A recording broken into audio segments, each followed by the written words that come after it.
Tell me you're Igbo without telling me you're Igbo. Well, Tony Elumelu daughters, in order to show that they are Igbos, they show a video of their father, Tony Elumelu, dancing to Flavor Toya Dike song. Unfortunately, due to YouTube copyright, the song was muted, so it couldn't play in the background. So I have to do this voiceover. She explained better, of which you are going to see when they were traveling to the village. As you can see in this screenshot posted by Oge Elumelu, she used the caption Igbo Kwenu while they were traveling to the village. Enjoy the rest of the video.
These are Tony Elumelu daughters. They are openly declaring their Igbo heritage. Tony Elumelu is from Delta State, Delta North, Anyoma precisely. Of course, we know that there's a current talk about the creation of Anyoma State that is in the coffin currently, and we know that that is going to see the light of the day. Tony Elumelu is a big fish. He's one of the richest men in Nigeria. Tony Elumelu equally has a younger brother on the floor of the National Assembly, and on the floor of the National Assembly one day, he openly declared that he's an Igbo man, even though he is in Delta State. But to say, I am proud to be an Igbo man, he has made me so proud that anywhere I go to, I'll be proud to say I am an Igbo man. Don't forget.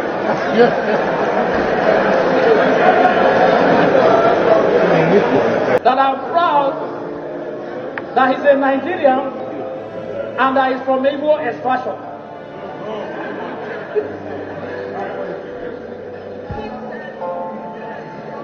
He's a Nigerian born from the eastern part. Mr. Speaker, I don't want that to go away because for obvious reasons we have been abused,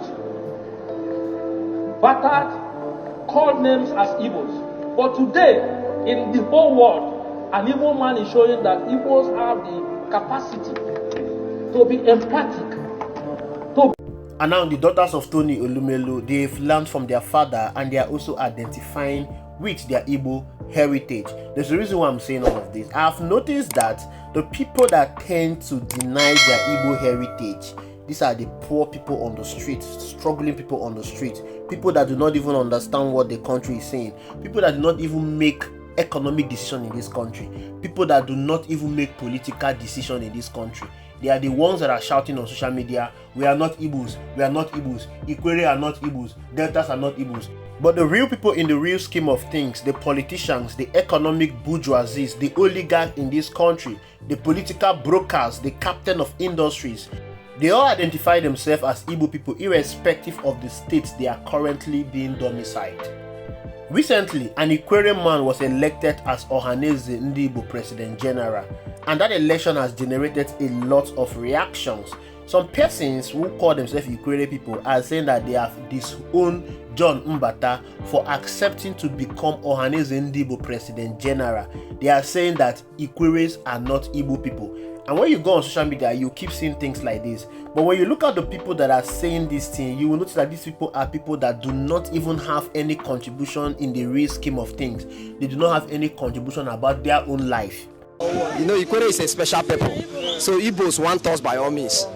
So my brother went there to at least to have his own pocket. Are you hearing me? So Igbos, they want Ikwere by all means. Anything that you take them to have Ikwere, they will do it. You understand? But at this time, we have is our brother. We will not deny him, but he can't come home for now. He cannot come home for now. He cannot come to River State for now. An Ikwere man. For as I speak with you, since he assumed that office as the President General of Ohanaeze Ndigbo, Mbata ceases to be an Ihoroha man. He ceases to be an because he has chosen where he wants to belong to. Just as I told you, people have freedom of association, freedom of speech, freedom of movement. So as I speak with you now, Mbata is not a son, a bona fide son of Ihoroha. He has chosen wherever he wants to belong to. When John Mbata was elected as Ohanaeze Ndigbo President General, the governor of Rivers State congratulated him and he accepted that position. Fubara was so happy about that position coming to Rivers State. Now, when that position was zoned to Rivers State, there were so many persons that were vying for that position in Rivers State. One of such persons was Oke Okuku Uchechukwu. He is a prominent Ohanaeze Ndigbo figure. He has served as Secretary General to Ohanaeze Ndigbo. For the past 30 years, he has been working in Ohanaeze Ndigbo. So many persons tip him to become the next Ohanaeze Ndigbo President General. But unfortunately, when that election was done, John Mbata emerged as the Ohanaeze Ndigbo President General, and it was well accepted and received by all the 5 Southeast governors. I myself was not particularly happy with that election because I wanted Oke Okuchukwu to become the President General of Ohanaeze Ndigbo because I've seen what he has done so far. This man has openly declared that he's an Igbo person. He has openly declared that Ikwere are Igbo people. Even when Nyesom Wike denied his Igbo heritage, he wrote a long letter to Nyesom Wike, which I've posted on my YouTube channel, explaining to Nyesom Wike why Ikwere people are Igbo people. He gave Nyesom Wike historical antecedent of prominent Ikwere sons and daughters that have worked for the growth of Ohanaeze Ndigbo, that have openly identified themselves as Igbo people. So I wanted him to become the President General of Ohanaeze Ndigbo because I believe that he is going to represent the true face of Ikwere people in Ohanaeze Ndigbo. But then I also discovered something.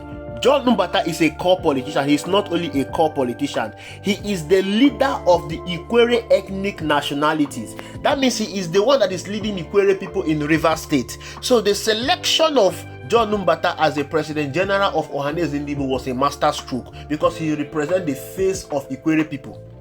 And then after that, you keep seeing people on social media saying Ikwere are not Igbo, they are disowning John Mbata, that John Mbata is acting on his own. And I ask myself, who cares about them? Nobody cares about them because they do not even contribute anything to the real scheme of things. The governor of Rivers State, who make executive decisions that affect their life. The governor of Rivers State can come up tomorrow and declare a state of emergency and it will affect all those people that are saying Ikwere people are not Igbo. The governor of Rivers State can do things that will affect their life positively or negatively. So if this same governor is happy with the election and selection of John Mbata as the Ohanaeze Ndigbo President General, who the hell are these miscreants on the street shouting that Ikwere people are not Igbos? Their words and declarations have no meaning.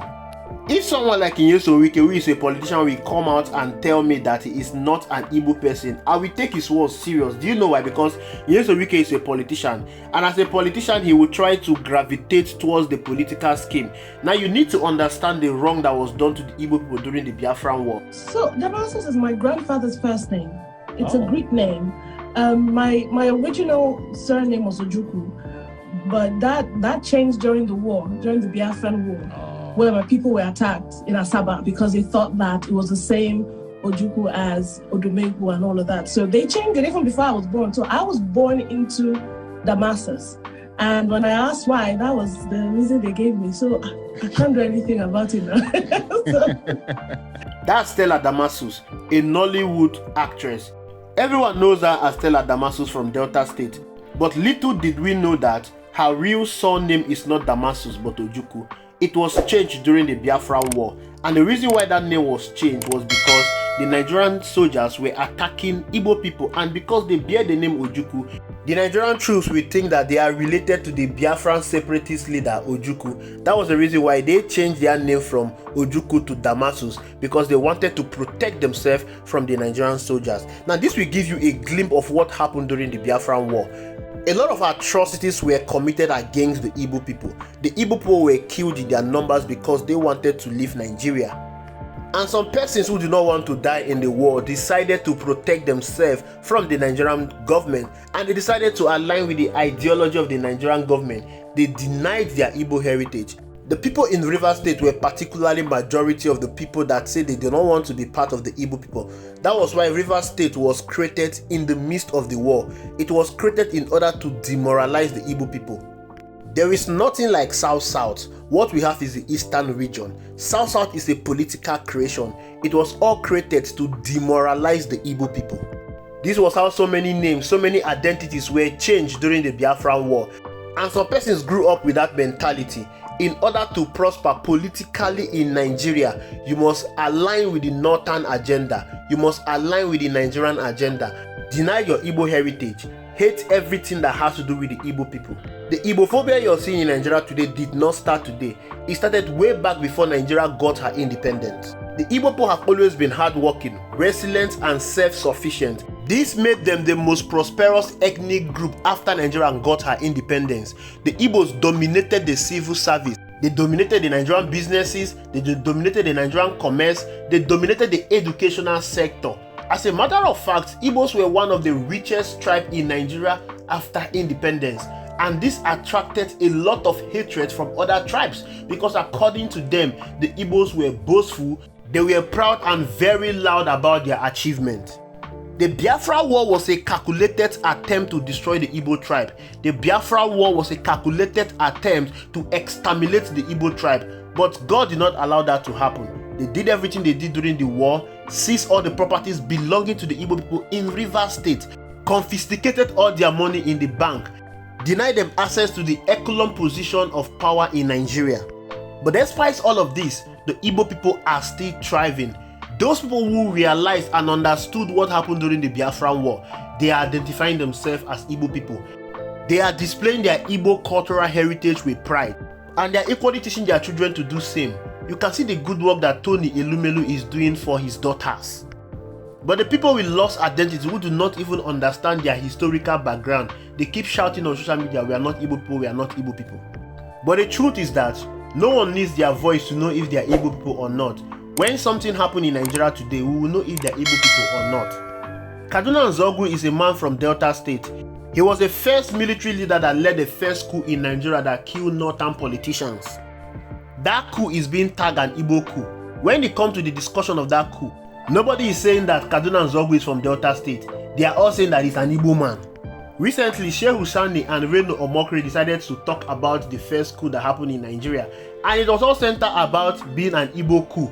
Nobody was saying that Kaduna Nzogu is from Delta State. They were all saying he's an Igbo man. When Goodluck Ebele Jonathan was in power, his name is Goodluck Ebele Azikiwe Jonathan. They did not see him as a Bayelsa State man. They saw him as an Igbo man. When former Governor Peter Odili contested the PDP primary to be selected as a presidential flag bearer in 2007, he was not selected because he's a Rivers man. He was not selected because they see him as an Igbo man. So by the time there is an issue in Nigeria, we will know whether you are a Rivers man or an Igbo man. So yes, I will understand it when Nyeso Wike says he is not an Igbo man because I know he's playing politics. Because these guys are the political corridor of power. They understand what is going on. Till then, I will say thank you for watching. I will see you in the next video.